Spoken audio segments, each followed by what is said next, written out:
السلام عليكم ورحمة الله وبركاته. حمدا ونصلي أما بعد. அளவற்ற அருளாளனும் நிகரற்ற அனுபவமாகிய அல்லாஹ்வின் திருப்பெயரால் துவங்குகின்றேன். எனதருமை இஸ்லாமிய சொந்தங்களே, நாங்கள் நேற்றைய தினம் அபு லுபாபாவுடைய தோபா என்ற பகுதியை கடைசியாக பார்த்து கொண்டிருந்தோம். இன்னைக்கு நம்ம பனு குரைசாவுக்கு என்ன ஆச்சு, ரசூல் ஸல்லல்லாஹு அலைஹி வஸல்லம் பனு குரைசாவுடைய அந்த கூட்டத்தை பற்றி என்ன முடிவெடுத்தார்கள் அப்படின்னு சொல்லிட்டு ஒரு விஷயத்தை பார்க்கணும்.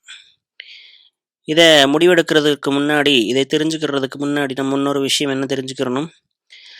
மதீனாவில் அன்சாரிகளுடைய 2 கோத்திரத்து நபர்கள், அவர்கள் ஹவுஸ் மற்றும் ஹஸ்ரஜ். ஹஸ்ரஜ் என்ற கோத்திரம் கைனுகாவுடைய பாதுகாப்பில் இருந்தது, மற்றும் ஹவுஸுடைய அந்த கோத்திரம் குரைசாவுடைய, அதாவது இப்போது ரசூல் ஸல்லல்லாஹு அலைஹி வஸல்லம் முற்றுகையிட்டிருக்கிற அந்த கோட்டையின் பாதுகாப்பில் இருந்தது.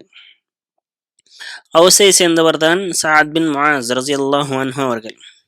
ரசூல் ஸல்லல்லாஹு அலைஹி வஸல்லம் கிட்ட இந்த பனு குரைசாவுடைய தீர்ப்பு வரும்போது ஹவுஸுடைய கூட்டத்திற்கு ரசூல் ஸல்லல்லாஹு அலைஹி வஸல்லம் என்ன சொல்றாங்க, இந்த பனு குரைசாவுடைய ஹலீஃபாக இருக்கக்கூடிய, அதாவது பாதுகாப்பில் இருக்கக்கூடிய உங்களுடைய ஒருவனான சஅத் பின் முஆஸை இதனுடைய நீதிபதியாக நான் அமைக்க நினைக்கிறேன் என்று ரசூல் ஸல்லல்லாஹு அலைஹி வஸல்லம் சொன்னாங்க. அதுக்கு பின்னாடி சஅத் பின் முஆஸை பற்றி நம்ம தெரிஞ்சுக்கிறோம் அப்படின்னு சொன்னால், சஅத் பின் முஆஸ் ஹவுஸுடைய கூட்டத்தை சேர்ந்தவர்கள். இவருக்கு ஒரு அடிபட்டுச்சு. அது எப்படி அப்படின்னு சொன்னால், ஹந்தக்குடைய போரில் டைரெக்டாக யுத்தம் செய்ய முடியலை. அதாவது நேரடியாக யாரும் வால் சண்டை போட்டுக்கிடல.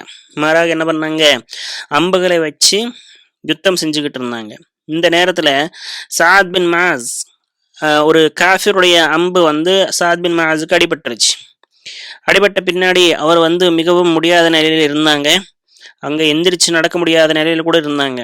அவங்கள படுக்க போட்டு இந்த தீர்ப்புக்காக வேண்டி கூட்டி கொள்ள வடப்பட்டுச்சு. இந்த நேரத்தில் என்ன ஆச்சு, அவசரிய கூத்திரத்து நபர்கள் சஅத் பின் முஆஸ் தான் இதற்கு தீர்ப்பு சொல்லக்கூடிய ஒரு நீதிபதி என்று தெரிஞ்சுக்கிட்டு அவங்க கிட்ட போனாங்க. போன பின்னாடி என்ன சொன்னாங்க, நம்ம கூட்டத்தம் நபர்களான பனு குரைசாவுடைய அந்த தீர்ப்பை நீங்கள் சாதகமாக சொல்லுங்கள், அவங்களே மன்னிச்சு விட்டுடலாம் அப்படின்னு சொல்லுங்கள் அப்படின்னு சொல்லிட்டு கெஞ்சினாங்க. ஆனாலும் சரி, நான் அல்லாஹுக்கு பயந்து தான் தீர்ப்பு சொல்லுவேன் அப்படின்னு சொல்லிட்டு என்ன பண்றாங்க, சஅத் பின் முஆஸுடைய அந்த தீர்ப்புன்றது சொல்ல போறாங்க.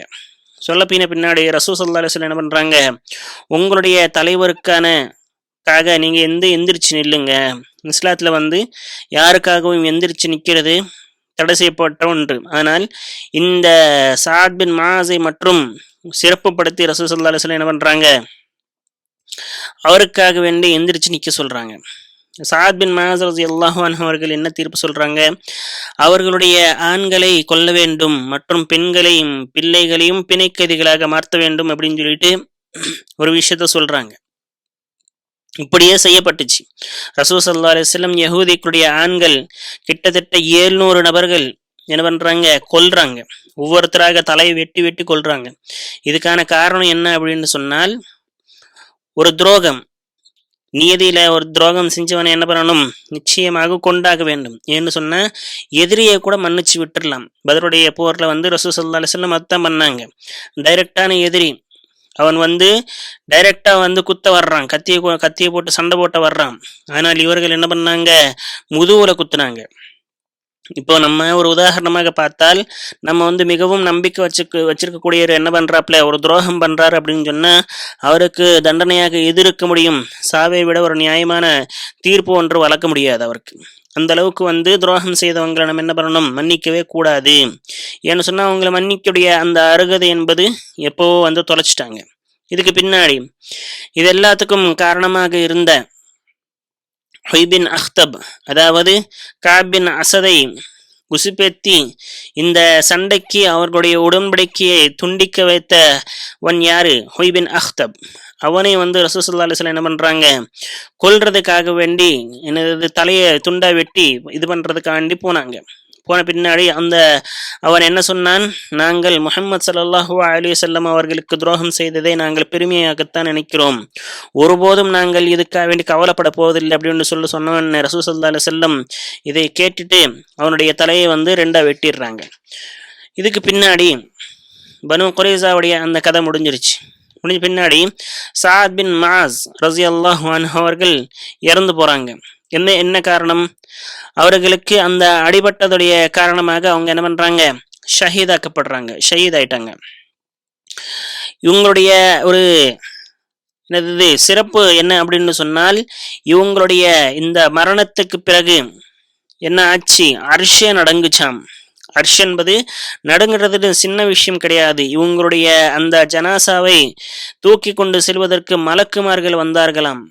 எந்த அளவுக்கு அப்படின்னு சொன்னா, ஜிப்ரீல் அமீன் அவர்கள் கேட்குறாங்க, என்னண்டு அந்த உண்மையான ரூஹ் யார், ஒரு இறந்தவர் யாரு, அர்ஷ் நடுங்குது, அந்த அளவுக்கு இவங்களுடைய மரணத்துடைய தாக்கம் இருந்துச்சு இந்த இது மேல அப்படின்னு சொல்லிட்டு அவங்க சொல்றாங்க. அதுக்கு பின்னாடி இவங்களுடைய ஜனாசா என்பது மிகவும் லேசாக மாறிடுச்சாம். அவங்க மிகவும் சதைச்சவராகவும் உடம்பு வைத்தவராகவும் இருந்த போதும் என்ன ஆச்சு, அந்த ஜனாசாவை தூக்கி கொண்டு செல்லும் போது என்ன ரொம்பவும் லேசாக, சாதாரணமாக ஒரு பாடின்றது, ஒரு மையத் என்பது உயிருடன் இருப்பதை காட்டிலும் அது மிகவும் கனமாகத்தான் இருக்க வேண்டும். ஆனால் இவருடைய அந்த மையத் என்பது, இவருடைய ஜனாசா என்பது காற்று போல் இருந்ததாக எனது சஹாபாக்கள் கூறினார்கள். இதற்கு காரணத்தை கேட்டபோது ரசூல் ஸல்லல்லாஹு அலைஹி வஸல்லம் என்ன சொன்னாங்க, உங்களுடன் சேர்த்து மலக்குமார்களும் தூக்கி செல்கிறார்கள் அப்படின்னு சொல்லிட்டு ரசூல் ஸல்லல்லாஹு அலைஹி வஸல்லம் சொன்னாங்க.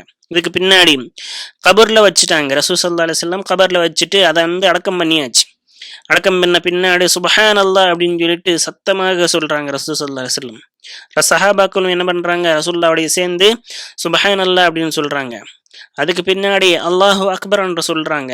அதுக்கு பின்னாடி சஹாபாக்கள் என்ன பண்றாங்க, அல்லாஹு அக்பர் என்று சத்தமா சொல்றாங்க. இதெல்லாம் முடிஞ்ச பின்னாடி என்னவாச்சு, சஹாபாக்கள்லாம் இதுக்கு காரணம் கேட்கறாங்க, யா ரசூலல்லாஹ், நீங்க வழக்கத்துக்கு மாறாக இந்த சுபஹான் அல்லாஹும் அல்லாஹு அக்பரும் ஏன் சொன்னீர்கள் அப்படின்னு சொல்லிட்டு கேட்குறாங்க. கேட்ட பின்னாடி இந்த அல்லாஹுடைய நல்லடியார் இறந்து போன பின்னாடி அவங்கள அடக்கம் வச்ச பின்னாடி உடனே என்னாச்சு, இந்த கபர் என்பது நெருக்கத்தை கொடுத்துச்சு. நான் என்ன சொன்னேன், சுபஹான் அல்லாஹ் அப்படின்னு சொன்னேன். அல்லாஹுடைய அடியாரனாக இருந்த இவருடைய கபருக்கும் இந்த மாதிரி ஒரு நிலைமை என்பது நடந்துச்சு அப்படின்னு சொல்லிட்டு நான் சுபஹான் அல்லான்னு சொன்னேன். அதற்கு பின்னாடி அல்லாஹ் சுப்ஹானஹு வ தஆலா தன்னுடைய அடியானை பொருந்தி கொண்டான் என்பதற்காக அடையாளமாக அந்த கபரை விசாலப்படுத்தி காண்பித்தான். அதற்கு பின்னாடி நான் அல்லாஹு அக்பர் என்று அல்லாஹுவை புகழ்ந்தேன் என்று ரசூல் ஸல்லல்லாஹு அலைஹி வஸல்லம் விளக்கி சொன்னாங்க. இதுக்கு பின்னாடி நம்ம நாளைக்கு வரக்கூடிய கிளாஸ்ல